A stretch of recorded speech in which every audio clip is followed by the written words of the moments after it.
the people around and everything. People are okay. People are just trying to embrace that culture here Okay. because they really feel like I don't know, but like when you go out to the streets, you're gonna look at all these white people wearing African clothes, all these foreign people like buying, supporting the artists on the streets and everywhere. But then it's gonna be really hard to find someone who's my age and they're wearing full African print. You know, it's gonna be only their mom or their auntie Why is that? Why is that though? I've been to Kampala. because Yes, I was in Uganda and I noticed because I go all African and everything, and I see the people looking at me like, okay, this person is a stranger. Why is that? well, I wouldn't really want to go deep in detail with it, but Okay, okay, okay. there is something called mental slavery, and most of our youth are I still I locked understand. I understand totally. in a situation of where they're influenced by different countries, and from there they start tarnishing what really belongs to them Oh. just to fit in the normal average world. Okay. Okay. I feel you. But then we'll take a little break. We'll be right back. And I know your people also they can stream on Facebook and on YouTube, Wazobia FM. And of course, you are live on Wazobia FM Radio, Lagos, Nigeria. We'll be back. Just stay there with us. All right.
It's a beautiful day.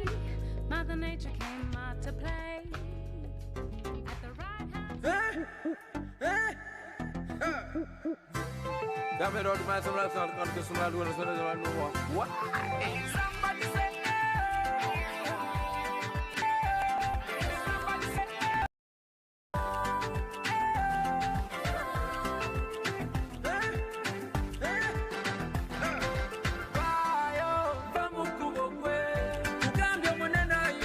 All right, 40 minutes on work past the hour of 3 o'clock. Welcome back on top Fashion Doors. And we did talk to a creative director all the way from Uganda and the judge of KIFIRIKA. And I hope so I get that name correct. Did I try?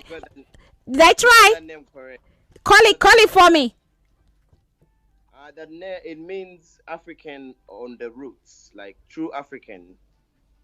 And how do you pronounce it? Chifirika. KIFIRIKA, true African. Yeah. Okay, loaded. I love it. KIFIRIKA, true African. Thank you, Josh. Okay, so let's talk at this BARKCLOTH. You know, for the first time, some people go to hear them. for the some people know about them, but tell me how you come about, where the idea for this BARKCLOTH, where it come from, and now what you wear actually, that's one of them. Can I see that clearly? Wow. Okay, so tell me the inspiration behind this piece, made from shrubs or from a back some kind of soft part of a tree. Tell me, how did you even arrive at that? So I was in town, and I met an old man Okay. with a bag which is BARKCLOTH, and I was really really amazed, because to me this was also my first time seeing this. Oh. And when I saw this old man, I didn't I stopped and I froze, and I didn't feel African at this point, because I looked at him and I looked at myself, and I was not African. I looked at myself like a Babylon compared to what I saw in him. I I was really really amazed, and he's actually one of my inspiration. Even if he doesn't know me or I don't know him, but just looking at him made me so curious. Okay. And I went to immediately. I went to the local market. I bought the fabric, and first time I got the fabric, I caught it and I just put it on top of my bed, and I was sleeping on it, and I was really really comfortable with it. So when I started, when I found out that I was tired of having tailors in my life, I bought a machine for myself for the small investments that I'd come up with. And then I started experimenting with the BARKCLOTH, making bags, adding it to small pieces, making sure, because it's a very, very delicate fabric, even cleaning it, you have to have a certain sort of way that you treat it. It's not something that you just wear every day of your life. It's something that you wear once, and it's important to you. So I started out experimenting slowly with a few pieces, and then I had my friend Gloria Wavamuno, who runs Kampala Fashion Week.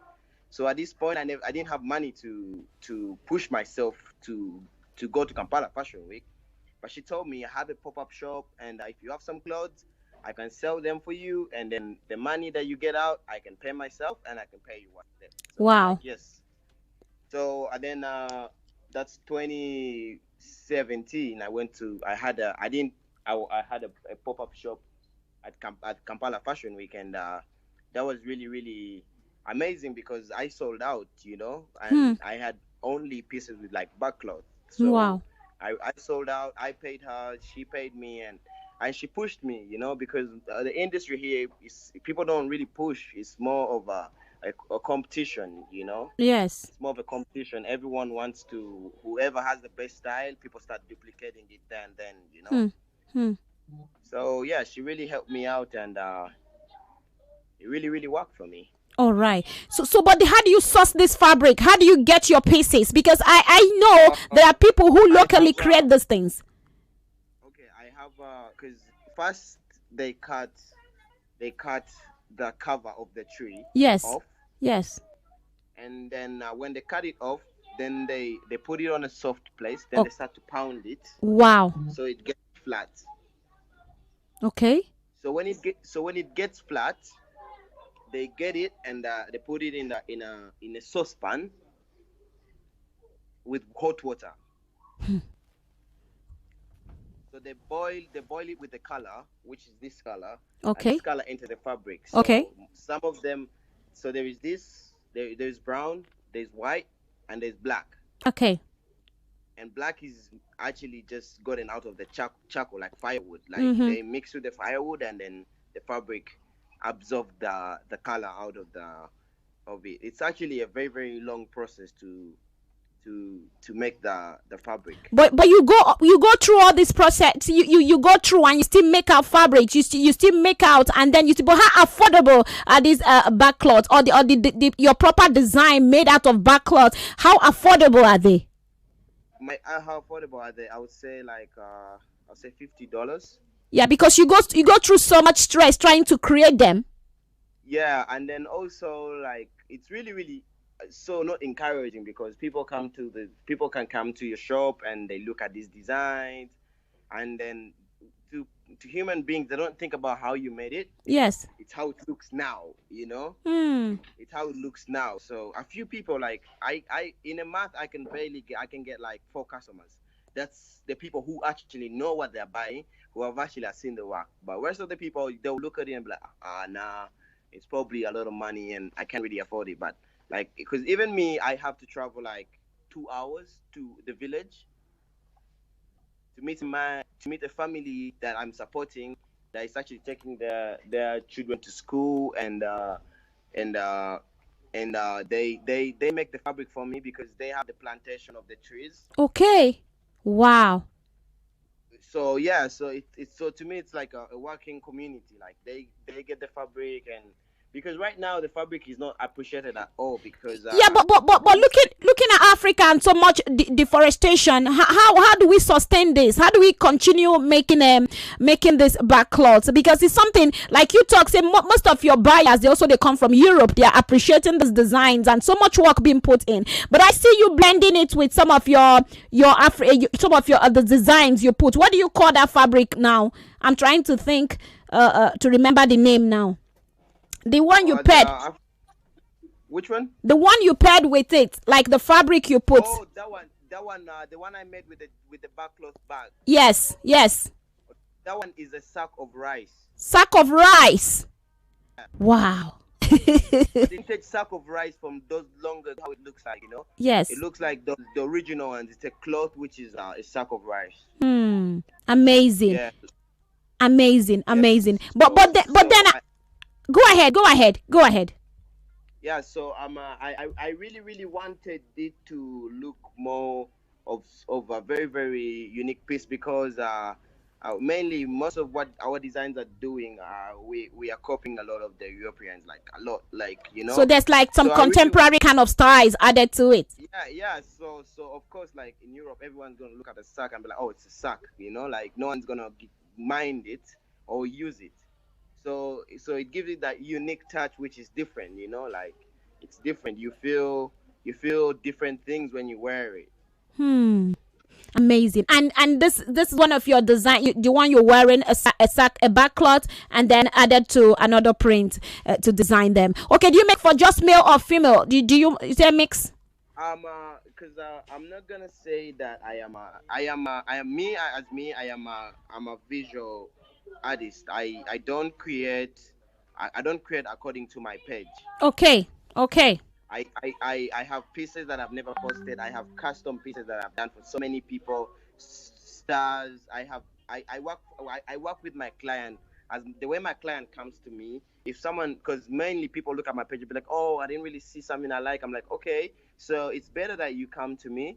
I take your measurements. We pick a fabric together, and then I sketch for you a few things. So okay. I make so many different things okay. for people. So just because I would post everything on a page, but it at a certain point it will cause more commotion of having like way too many goods, and then because some people love I love making custom pieces. That's why I don't post some of my work, like what I'm wearing right now. It's not even on the page. It's not on the page, I know. Because the custom things I make, I want something to be one. Like when my client buys something, that's it. They're not gonna find it anywhere again. How about if your customer gets to post it? If they get to post it, and someone comes to me, I'll tell them I'll make you a similar design. Yeah, but not the same. Okay, good. Man, the world is boring if everyone is wearing the same thing. But how proud are you, Josh? How proud are you?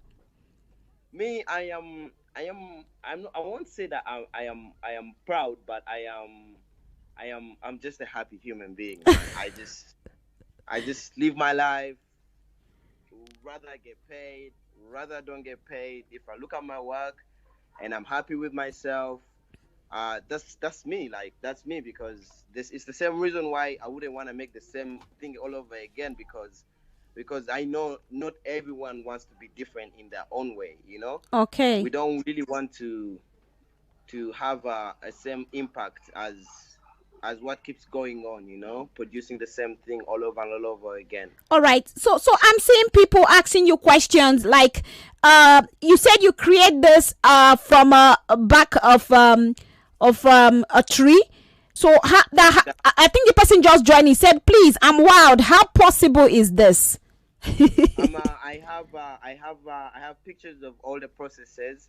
If you could go to my page and you leave a message there, I will see it immediately as soon as I get off this, and I'm gonna answer you, and I'm gonna show you all the pictures and how everything is made, and yeah. But where do you see the African fashion? I mean, the vintage, trying to bring it back to the 21st century. And now we're talking about BARKCLOTH. How do you feel? What do you think into in the next 10 years, in the next 20 years? Are we going to get more appreciation? Are we going to get more people, more following? Are people going to continue to leave their roots and then keep on following other things? What do you think? Cause okay, right now in Uganda, like the African, this the backcloth. For example, people in the start, people used to cover themselves with it. People used to wear it. People used to bury people in it. And Hmm. then as soon as the generations changed and then the white man came to Uganda, they started making people wear clothes. And then after they started wearing clothes, it's only those clans that have a king who will have like a celebration and they wear backcloth, you know. But on a normal day, if you go buy backcloth or you're walking around with it in the street, people are gonna be like, oh, yo, they used to bury someone in that. Like you're walking around with death, or because they were all blinded. Everyone was blinded. Like everyone was deeply blinded. Like when they see it, they even tell you like if you have it in your hands, they say, nah, put it in the car, put it in the polythene bag. Like don't show it around. Like like people are scared of the fabric now. How are we gonna get them to not be scared of the fabric? Wow. If they're ready, when you already look at it, they already feel like, oh my god, like this guy is insane. He's gonna die the next day. Everyone puts like crazy comments. Like it's crazy out there. All right, Josh. We'll be right back to sign out, but then we'll take a little break. Now, still was Zobia FM and his fashion dolls. We're talking to creative director Josh KIFIRIKA, and all the way from Uganda. Will they come back?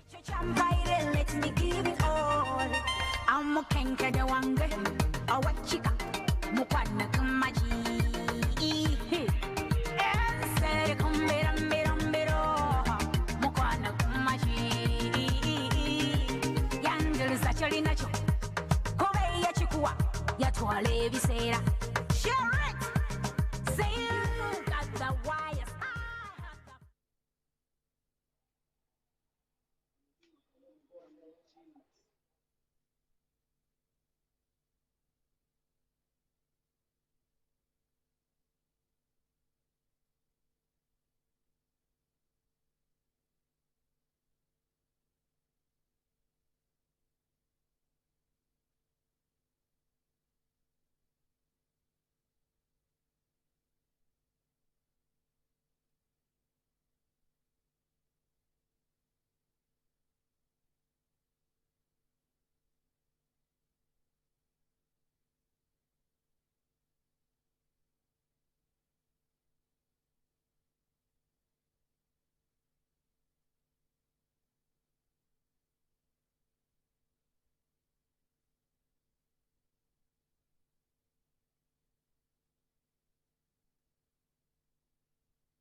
accept it, yeah.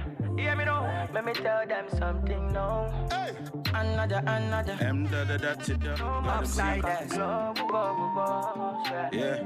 Like. Afrobeat, Batman. Can't let no. Stepping so raw. Waiting with man no see before. Social media too fake, so me stepping so raw. Always on a tough floor. Like a lion man a raw. Me want some more. And of course, now still fashion door. Time for us to feel wrap up, but we get Josh all the way from Uganda, representing KIFIRIKA. Yes, and you tell me you tell me the meaning of that particular name. Indo, you remember the meaning, huh? Yes, beautiful Africa. It means African. African. The roots. The roots. African, the roots. African. Okay. African, the roots. Okay. Thank you so much for that name, KIFIRIKA. I like it. So now we'll go wrap up, and I really do appreciate your long blazer, and I love so much work we don't go on. But then the people would like know where to follow you up, how to reach out to you, waiting by the social media handles. You can find me on KIFIRIKA Official Uganda, or you can find me on my normal page at Josh Tigerson. All right. So someone said, do you ship across the world? That like, do you ship across different parts of the world? Yeah, I do while shipping. Okay. While shipping, and Africa has been the easiest in the shipping. Yes. Because people receive that things about like in 2 days. Okay, but someone wants to know. He said the challenge is how easy is this business? It seems to be the way you explained. It seems to be so difficult. Yes, it is difficult because we are trying to build our trend. We're not really out there like Nigeria, where you would have Wizkid put on an African print in a video. People here are still wearing big designers and still looking down to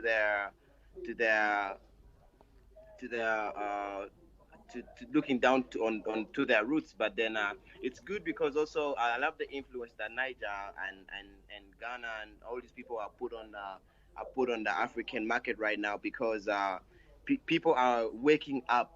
People are waking up. People are feeling proud to wear these things. Like they are here and there, here and there. Like, so it's really because me right now, the only reason why I'm making money is because I try to fuse the African print and into like denim jackets, into bags like this. Like you see this? It's okay. Leather, right? Okay. And then That's a leather mixed with the BARKCLOTH. Yeah, it has the BARKCLOTH like on the side. Yes. Wow. Nice. Yeah. So these small details are the ones that are gonna help us to get people to understand, to start loving these things. So it's a process for people to understand their roots. So that's why you can't just come and put BARKCLOTH on them all of a sudden. You really need to slowly progress and make people understand, and by the time they really know the stories, it keeps going on. So I have it on jackets, I have it on bags, I have it on like different jean pants of like clients just come and say, okay, I want something small, I'll put it there for them. So slowly we're gonna progress, and people are gonna catch up. Interesting. I love they're hailing you over here. They say you're doing great, and of course they know it's not easy. Someone just out of the box clothing that will call your design. They said it's out of the box clothing. You said, wow, this guy is too good. Thank you. And of course I appreciate you, Chioma. You say, well done, CHECHE. You guys are bringing Africans together in your way. We appreciate the show. Thank you, CHECHE. God bless you guys. And if someone is asking, do you teach people? Can someone learn from you? Yes, yes, someone can learn from me, because that's my main goal into this. Because this, to me right now, fashion is just the message, but it's not really it's not really my what I have to pursue. But fashion is just the message that to put out there for people to get to love their roots again. Because I see a lot of these videos of, there's so many people who are Americans, Europeans, and they're black, and they've never even taken a step to the motherland, and for example, so if I get a chance of anyone who's interested anywhere around the world, I'm definitely gonna work with them on a collaboration, and and I always try to make sure it's the lowest budget ever, Mm-hmm. because it's the start. So it's good if I could have like a designer from Niger or Ghana or somewhere else or South Africa, and we're all together. We can, because things are right now. This is all we have. Skype, online calls. This is all we have. So this is the time that we all have to create. Like, if there's a design out there and you're listening, like, hit me up. I can ship these things with my own cost if you can come up with your designs. Because at the end of the day, it's Africa together to make the African state. Thank Not you. Africa Thank you. alone. Thank you for that message, supporting each other. We appreciate you all the way from Nigeria, Josh of KIFIRIKA. And thank you for the message you bring to us. And of course, so many people getting to find out about the BARKCLOTH for the first time. Somebody is still saying, Cheche, I'm still confused. Don't worry, I will explain better. Thank you, Josh. Thank you. We appreciate you. And the people get to follow you once more. Where and where now? On Instagram, on Facebook, or Twitter? On Instagram at Josh Tigerson, at KIFIRIKA Official. Yeah, and you'd get me because all my accounts are linked to each other. Thank you. We appreciate you from Lagos, Nigeria. Peace. And of course, say something to me in Swahili. Come on. Well, I would say in Swahili, but this is not Kenya. Okay, so which one now? In Uganda. Yes. In Uganda. Okay, the Luganda. Yeah. Okay, say it to me. Say okay, live in Nigeria, you guys are listening to Wazobia FM in Luganda. Muulira Wasobia FM sawa zino. Where to leave? And I say asante. Thank you so much for coming, okay? Wevale. Bye-bye, KIFIRIKA. We appreciate you so much. Josh, have a wonderful time. Beautiful designs, and we love you. Big up love to Niger. Big up you guys. I'll be seeing you on your fashion week soon. Yes, definitely when Corona permits. Thank you. We'll see you in Nigeria. All right, people, thank you so much. Say you follow us up. I see so many loads of messages. God bless you, Cheche. You give this program fashion does indeed. We love KIFIRIKA fashions and enjoying the program as more. Thank you, Cheche. I'm wild for the first time. What is BARKCLOTH? Someone said, Cheche, you need to teach us more about this BARKCLOTH. And another person say, oh, we've gone international with fashion those too. Well done, Wazobia. Okay, somebody says, wow, guy, it's too good to be here. Hearing for the first time, Cheche, I just googled BARKCLOTH. Man, this is a job. Yes. And of course on Facebook I see you, Veronica.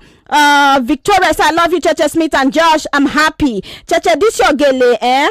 It's a thank you. No, we are rapping. Indo, what is your problem? I know you must laugh. Okay, and that person said, please, Cheche, ask him his IG. He just mentioned the KIFIRIKA. Okay, so if you go on Wazobia FM page, you go also see him because we put out a post there. Somebody says, well done. I love how we have gone African now. We need to get what they are wearing there and bring it on Fashion Dose. Thank you, the whole idea. Thank you for watching on Facebook. Thank you, say you watch on YouTube also. You can also get the recap on Facebook and YouTube. Find us Wazobia FM to see all the videos where would they drop. We there on YouTube. Please, guys, rush to go watch them. Sharp. In case you missed today, tell another person to tell another person. Say something where you never hear before. You hear them for Wazobia. We love you plenty. We love you too much. Thank you. And when they come back to enter Wazobia FM Afro playlist, man, Indo, I hope so. Go catch up with this time. Lagos, when they come back, no touch your dial.